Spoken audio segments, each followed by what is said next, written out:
gunfire.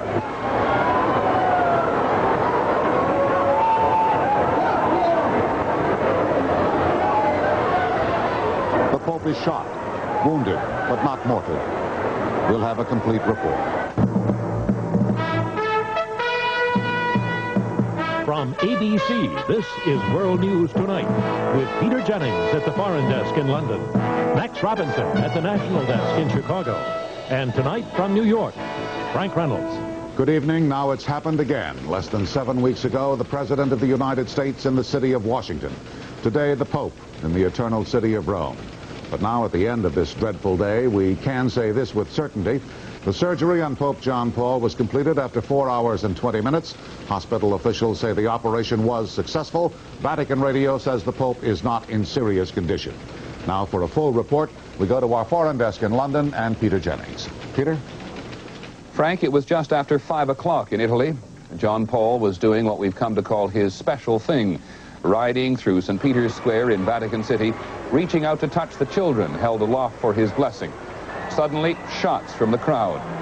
According to eyewitnesses, the Pope froze in shock for a second and then slumped to the seat of his Jeep. Our correspondent in Rome is Bill Blakemore.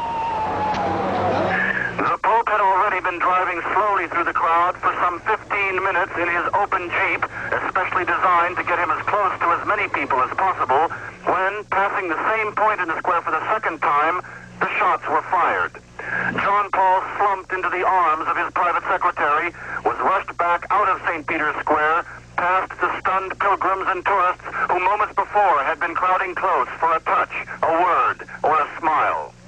Eyewitnesses disagreed on the number of shots they'd heard. Lowell Newton of ABC affiliate WSYZ was one of those standing nearby. But he went totally through the crowd, reaching over, shaking hands as he went.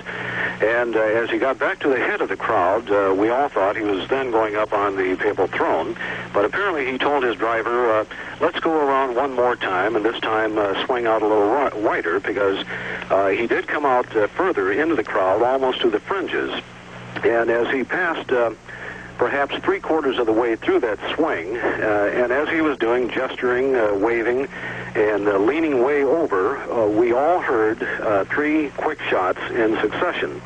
There was just an instance of silence, and then the screams from that area. We were about 50 yards from the area at the time, and the crowd swarmed over it. I did see the Pope clearly release his grip from the handrail and slump into the bottom of the vehicle, at which point the crowds just swarmed over the vehicle, and almost immediately armed guards, there hadn't been any seen previous to that, came out around the vehicle and stayed for about 10 seconds, and then the vehicle drove off.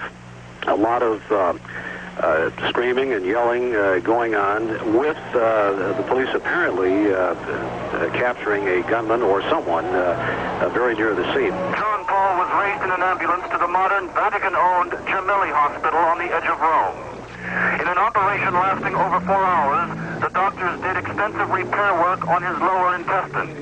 The bullet that did the most damage is reported to have passed completely through his body in the lower abdominal region. Other wounds, described as comparatively light, were suffered by John Paul on one finger of his left hand and on his right shoulder. Doctors say no vital organs were hit. Back in St. Peter's Square, security guards had detained a 23-year-old man and recovered a 9-caliber pistol from the pavement. The man, named Mehmed Ali Ajad, had threatened the Pope before.